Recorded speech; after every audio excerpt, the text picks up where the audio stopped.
Salam kerahiman.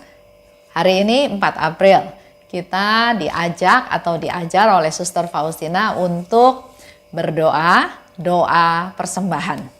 Bisa dilihat di nomor 309. Kita mulai ya, dalam nama Bapa dan Putra dan Roh Kudus, amin. 309. Allah dan jiwa-jiwa, doa persembahan. Di hadapan surga dan bumi, di hadapan segenap paduan suara para malaikat, di hadapan perawan Maria yang tersuci, di hadapan segala kuasa surga, aku menyatakan kepada Allah Tritunggal bahwa hari ini dalam kesatuan dengan Yesus Kristus penebus jiwa-jiwa, aku mempersembahkan diriku secara sukarela untuk pertobatan orang-orang berdosa, khususnya untuk jiwa-jiwa yang telah kehilangan harapan akan kerahiman Allah. Persembahan ini meliputi penerimaan dan kepatuhan total kepada kehendak Allah. Semua penderitaan, ketakutan, dan kegentaran yang memenuhi hati orang-orang berdosa. Sebaliknya, aku memberikan kepada mereka semua penghiburan yang diterima jiwaku dari persekutuanku dengan Allah. Singkat kata, aku mempersembahkan segala sesuatu bagi mereka. Misa kudus, komuni kudus, tobat, mati raga, doa. Aku tidak takut akan pukulan keadilan ilahi sebab aku disatukan dengan Yesus. Ya Allahku, dengan cara ini aku ingin mengadakan penyilihan kepadamu atas jiwa-jiwa yang tidak percaya akan kebaikanmu. Melawan segala harapan, aku berharap akan samudra kerahimanmu. Ya Tuhanku dan Allahku, bagianku, harta pusakaku untuk selamanya, aku mendasarkan doa persembahan ini bukan atas kekuatanku sendiri, tetapi atas kekuatan yang mengalir dari pahala Yesus Kristus. Aku akan mengulangi setiap hari persembahan diri ini dengan mengucapkan doa berikut yang kau ajarkan sendiri kepada aku, yakni, oh darah dan air yang telah memancar dari hati Yesus sebagai sumber kerahiman bagi kami, engkaulah andalanku. Suster Maria Faustina dari Sakramen Maha Kudus, Kamis Putih, dalam Misa Kudus 29 Maret 1934. Hari ini hari spesial, khususnya buat saya.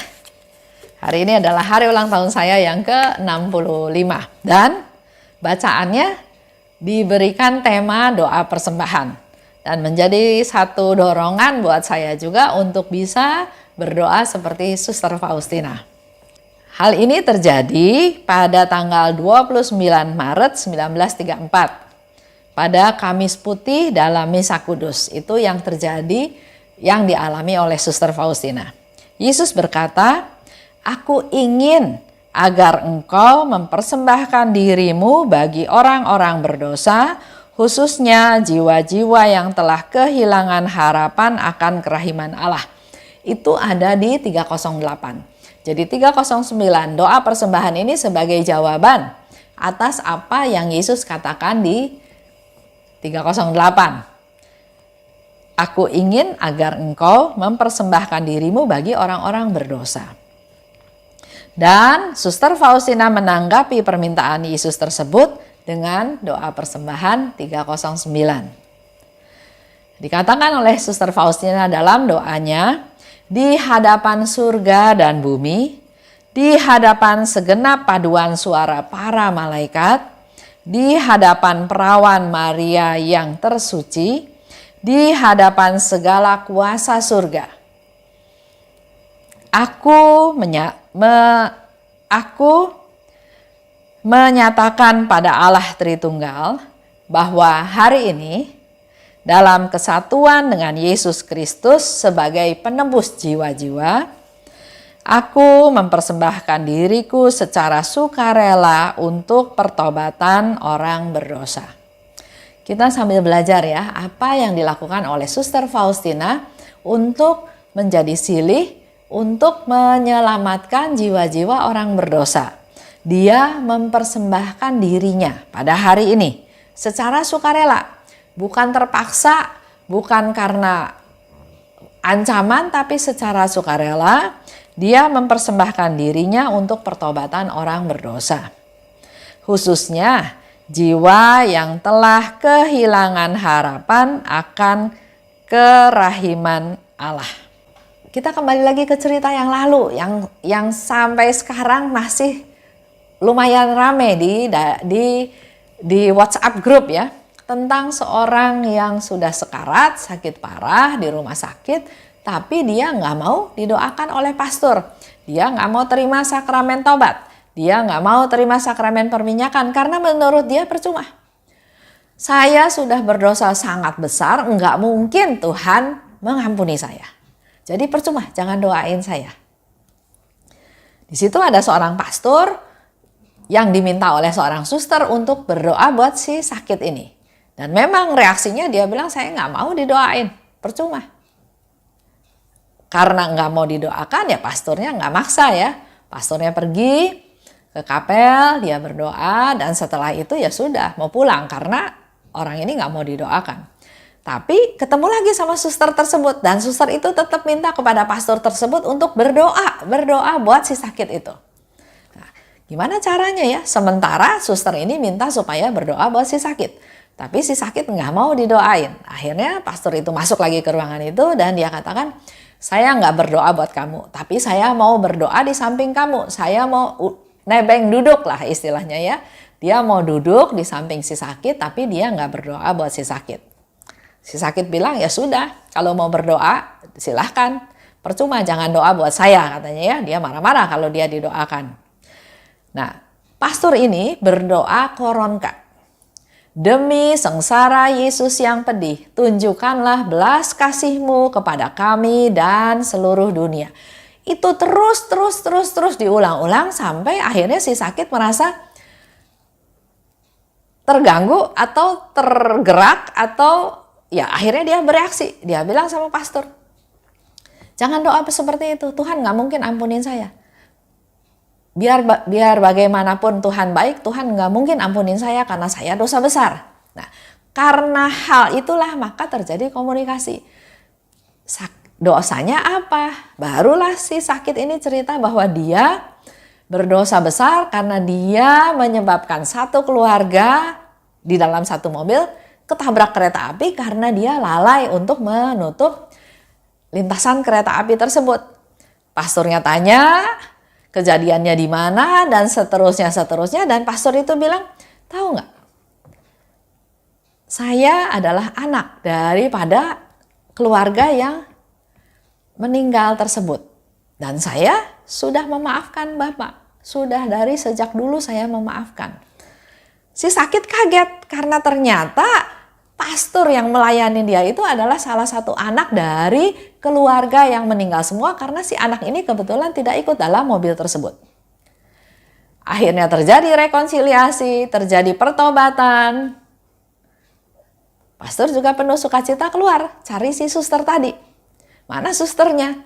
Dia cari, suster rumah sakit bilang nggak ada suster biarawati di sini. Nggak pernah ada suster biarawati di sini. Tapi pastor itu yakin ada suster biarawati. Karena suster rumah sakit bilang nggak pernah ada suster biarawati, pastor ini juga akhirnya ya sudah menyerah dengan keadaan karena memang dia nggak bisa ketemuin lagi suster tersebut.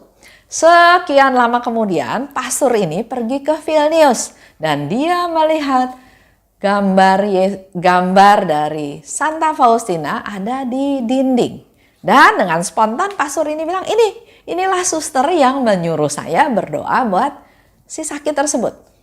Lihat ya, Suster Faustina sudah jadi Santa Faustina sekarang tetap masih peduli untuk memberikan pertobatan, kesempatan-kesempatan untuk manusia itu bertobat. Karena memang kecintaannya Suster Faustina adalah menyelamatkan jiwa-jiwa. Dan ini menjadi satu bukti bahwa kerahiman Tuhan itu ada, jangan nggak percaya. Dosa semerah apapun, dosa sehitam pekat apapun, Tuhan punya kuasa mampu untuk mengampuni kita. Itu yang dikatakan oleh Suster Faustina ya. Jadi dia mempersembahkan diri secara sukarela untuk pertobatan orang-orang yang berdosa, khususnya mereka yang kehilangan harapan akan kerahiman Allah. Dan persembahan ini meliputi penerimaan dengan kepatuhan total terhadap kehendak Allah. Tuhan minta dia lakukan apa saja, dia lakukan. Penyerahan total, enggak pilih-pilih. Semua penderitaan, rasa takut, rasa kegentaran yang memenuhi hati orang berdosa, itu juga dia mau terima, dia mau alami. Aku berikan pada mereka seluruh penghiburan. Jadi ketakutan-ketakutan itu, kekhawatiran, kegelisahan itu Suster Faustina mau ambil. Pernah juga Suster Faustina bercerita ya dalam diary-nya, dia melihat ada seorang wanita muda, murid di situ yang sedang dalam dosa besar. Mau melakukan suatu tindakan bunuh diri kalau nggak salah ya. Suster Faustina berdoa buat si anak muda tersebut.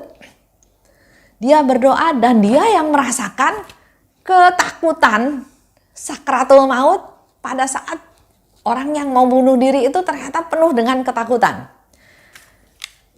Ketakutan itu diambil dan yang dia berikan adalah penghiburan kepada si orang yang mau bunuh diri tersebut. Sama seperti apa yang dikatakan oleh Suster Faustina di sini. Penderitaan, ketakutan, kegentaran dia yang tampung. Tapi sebaliknya dia memberikan pada mereka penghiburan. Untuk aku terima jiwaku dari persekutuan dengan Allah. Aku berikan pada mereka semua penghiburan yang aku pernah terima dari persekutuan dengan Allah. Dan aku mempersembahkan segala sesuatu bagi mereka. Ada misa kudus, ada komuni kudus, ada doa, ada adorasi, ada mati raga, itu semua Suster Faustina berikan untuk menjadi silih, menjadi pengganti terhadap keselamatan jiwa-jiwa dari orang-orang berdosa tersebut. Aku nggak takut pukulan katanya ya. Pukulan keadilan ilahi karena aku disatukan dengan Yesus. Jadi ada penderitaan apapun dia bisa tanggung karena dia bersatu dengan Yesus. Aku ingin mengadakan penyilihan kepadamu atas jiwa-jiwa yang tidak percaya akan kebaikanmu. Dengan melawan segala harapan tersebut, aku berharap akan samudera kerahimanmu. Ya Tuhanku dan Allahku, bagianku, harta pusakaku untuk selamanya, aku mendasarkan doa persembahan ini bukan atas kekuatanku sendiri. Jadi doa persembahan yang dia persembahkan bukan atas kekuatanku sendiri karena pasti nggak bakalan kuat ya Suster Faustina. Tapi atas kekuatan yang mengalir dari pahala Yesus Kristus. Mengandalkan Tuhan. Aku akan mengulangi setiap hari persembahan diri ini dengan mengucapkan doa berikut yang kau ajarkan sendiri padaku. Yaitu doa, oh darah dan air yang telah memancar dari hati Yesus sebagai sumber kerahiman bagi kami, engkau andalanku. Itu ada di 187. Doa ini sering dipakai sama teman-teman untuk doa jam kerahiman. Bukan padahal ya, karena di situ jelas Yesus katakan, doakan doa ini untuk pertobatan mereka yang berdosa. Dengan hati yang remuk rendam, datang pada Tuhan, berdoa untuk pertobatan dari orang yang berdosa. Doa ini sungguh dahsyat karena mohon pertobatan dari orang yang tampaknya enggak mau atau enggak mampu untuk bertobat lagi. Dosanya udah besar sekali.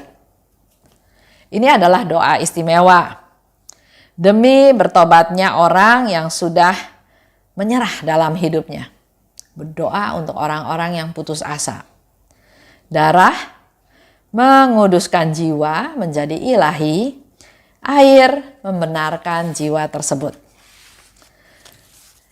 Itu hari ini mari kita belajar juga dari Suster Faustina mempersembahkan, membuat doa persembahan. Apa yang mau Bapak Ibu persembahkan dalam doa kita, dalam hidup kita. Jadi kembali lagi, Suster Faustina katakan dia mau berdoa setiap hari, doa darah dan air tadi ya, untuk pertobatan orang berdosa. Tapi bukan doa yang diminta oleh Yesus untuk berdoa pada jam kerahiman. Semoga sehari lepas sehari dengan penjelasan-penjelasan semakin bisa mengerti bahwa doa jam kerahiman adalah Yesus minta kalau bisa jalan salib. Kalau enggak pergi ke sakramen Maha Kudus ya, adorasi. Kalau enggak bisa di mana juga renungkan sengsaraku walaupun sebentar. Itu aja untuk hari ini. Terima kasih. Amin. Dalam nama Bapa dan Putra dan Roh Kudus. Amin. Salam kerahiman.